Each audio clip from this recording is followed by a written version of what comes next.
Dear students, अब तक आप समरूप त्रिभुजों की विशेषताओं से परिचय हो चुका होगा आप लोगों का। समरूप त्रिभुजों के विशेषताओं के अलावा हमने कुछ प्रमेयों का अध्ययन किया समरूप त्रिभुजों का। उसमें एक विशेष प्रमेय थेल्स की प्रमेय थी। उसके बाद हमने अगले वीडियो में देखा था कि जो समरूप त्रिभुज के क्षेत्रफलों का अनुपात होता है वो उनकी संगत भुजाओं के अनुपात का वर्ग होता है। यानी जो आपके सिमिलर ट्रायंगल्स होते हैं उनके एरिया का जो रेशियो होता है वो उनकी करस्पॉन्डिंग साइड के रेशियो के स्क्वायर्स के इक्वल होता है। अब स्टूडेंट्स, इसी से रिलेटेड अब हमारे पास एक नई प्रमेय कह सकते हैं या फिर एक नया क्वेश्चन है जो एग्जाम में बहुत बार पूछा जाता है, वेरी वेरी इंपॉर्टेंट है। वो क्वेश्चन मैं आपको बता देती हूँ। वो क्वेश्चन इस प्रकार से है कि सिद्ध कीजिए कि दो समरूप त्रिभुजों के क्षेत्रफलों का अनुपात उनकी संगत माध्यिकाओं के अनुपात का वर्ग होता है। आप जानते हैं स्टूडेंट, समरूप त्रिभुज का हम सिमिलर ट्रायंगल्स बोल रहे हैं। सिमिलर ट्रायंगल्स के जो एरिया का है रेशियो है वो उनकी जो करस्पॉन्डिंग मीडियंस होता है उनके अनुपात का, उनके रेशियो का स्क्वायर्स के इक्वल होता है। तो स्टूडेंट्स, अब हम इस क्वेश्चन को सॉल्व करते हैं। सबसे पहले हम लिखेंगे दिया है, यानी गिवन हमें दिया गया है कि दो सिमिलर ट्रायंगल्स ABC और DEF, और साथ ही हमें इन दोनों सिमिलर ट्रायंगल्स में दिए गए हैं दो माध्यिकाएं। पहले सिमिलर ट्रायंगल की माध्यिका AL है जो BC के बीचों बीच बिंदु L पर पड़ रही है, आप देख सकते हैं। दूसरा सिमिलर इसी का जो सिमिलर ट्रायंगल DEF है, इसकी जो माध्यिका मीडियन है DM, वो इसकी जो साइड EF है इसके पॉइंट M पर पड़ रही है।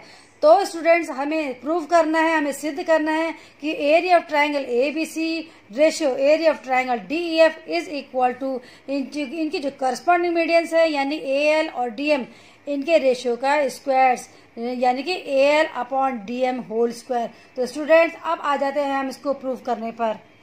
तो स्टूडेंट्स, इसके प्रूफ में हम सबसे पहले लिखेंगे ट्रायंगल ABC और ट्रायंगल DEF हमें क्या दिए गए हैं, दोनों के दोनों समरूप त्रिभुज है, यानी ये दोनों सिमिलर है। तो आप जानते ही हैं कि जो दो सिमिलर ट्रायंगल्स होते हैं उनकी विशेषता के हिसाब से ये दोनों के दोनों ट्रायंगल्स जो है समकोणिक होने चाहिए, यानी कि equiangular means angle A equal to angle D, angle B equal to angle E और angle C equal to angle F। तो सबसे पहले मैंने लिख दिया है angle A is equal to angle D, angle B equal to angle E और angle C is equal to angle F। और उसके बाद हम जानते हैं कि दो सिमिलर ट्रायंगल्स में एक तो ये इक्विएंगुलर होते ही होते हैं, साथ में हमने ये भी देखा था कि ये दोनों के जो ट्रायंगल्स के जो करस्पॉन्डिंग साइड्स होते हैं उनके रेशियोज ऑलवेज इक्वल होते हैं। इट मीन्स कि AB का करस्पॉन्डिंग साइड DE है, इसका ratio is equal to BC ratio EF is equal to ratio of AC to DF। अब हम लिख लेते हैं इनके रेशियो, करस्पॉन्डिंग साइड के रेशियो को इक्वल कर देते हैं। तो हम देखते हैं कि किसका करस्पॉन्डिंग कौन है, AB करस्पॉन्डिंग कौन है, DF। तो AB ratio DE equal to BC ratio EF, BC ratio EF is equal to AC ratio DF, AC ratio DF। समझ में आ गया स्टूडेंट्स? यहाँ पे आप लिख सकते हैं क्योंकि दोनों त्रिभुज के समरूप है, समरूप होने की विशेषता आप यहाँ पे ब्रैकेट में आप लिख देंगे। उसके बाद हम बढ़ते हैं अपने प्रश्न को सॉल्व करने में, यानी कि हमें जो प्रूव करना है, हमें प्रूव जो करना है उसको हम देखते हैं area of triangle ABC to ratio area of triangle DEF। अब हम जानते हैं स्टूडेंट्स, इससे पहले जो प्रमेय पढ़ी थी हमने पढ़ी थी कि दो समरूप त्रिभुज के जो क्षेत्रफलों का अनुपात होता है वो उनकी करस्पॉन्डिंग साइड्स के रेशियो के स्क्वायर के इक्वल होता है, हम ये जानते हैं। तो अब हम करते हैं इसको आगे से सॉल्व। अब स्टूडेंट्स, हम लोग लिखते हैं area of triangle ABC ratio area of triangle DEF। देखेंगे आप, area of triangle ABC ratio area of triangle DEF। ये दोनों की दोनों सिमिलर ट्रायंगल्स है, इसलिए इनके जो एरिया का रेशियो होगा वो किसके इक्वल होगा, इनके करस्पॉन्डिंग साइड्स के रेशियो के स्क्वायर्स के इक्वल होगा। तो अब एक एक करके हम क्या करते हैं, इनके करस्पॉन्डिंग साइड्स के रेशियो लेते हैं। AB ratio ED square, this is equal to BC ratio EF square and this is equal to AC ratio DF square. Friends इसे हम क्वेश्चन नंबर 1 डाल देते हैं। अब दोबारा से आ जाते हैं हम अपने फिगर पर। यहाँ देख सकते हैं कि ट्रायंगल ABC और ट्रायंगल DEF दोनों सिमिलर ट्रायंगल्स है। सिमिलर ट्रायंगल होने की वजह से हम लिख सकते हैं कि AB ratio DE is equal to BC ratio EF, और साथ ही हम लिख सकते हैं कि angle E is equal to angle B is equal to angle E, क्योंकि ये इक्व एंगुलर ट्रायंगल्स हैं। ठीक है, तो ये मैंने लिख दिया है AB ratio D is equal to BC upon EF is तथा angle B is equal to angle E। अब आप देख सकते हैं, इसे हम आगे चलाएंगे। AB रेशियो D ठीक है अपनी जगह पे। अब देखेंगे स्टूडेंट्स, यहाँ पे एक नई चीज होने वाली है। BC रेशियो EF था, तो BC को हम लिख सकते हैं, देखेंगे ये दो भागों में बढ़ गया है माध्यिका डालने से L पॉइंट पे, तो हम BC को लिख सकते हैं 2BL, और जो हम EF है ऐसे ही EF में हो रहा है M पॉइंट पे इसकी माध्यिका पड़ी हुई देख सकते हैं आप, यानी कि BEF जो EF जो साइड है वो उसके दो बराबर टुकड़े हो गए हैं, दो बराबर भाग हो गए हैं, तो हम इसको लिख सकते हैं 2 इंटू EM यानी कि 2M।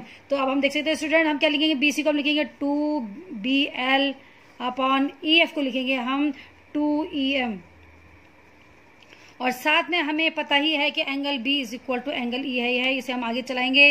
अब आप देख सकते हैं 2 से 2 कैंसिल हो गया, तो हमारे पास आ गया है AB ratio DE equal to BL upon EM।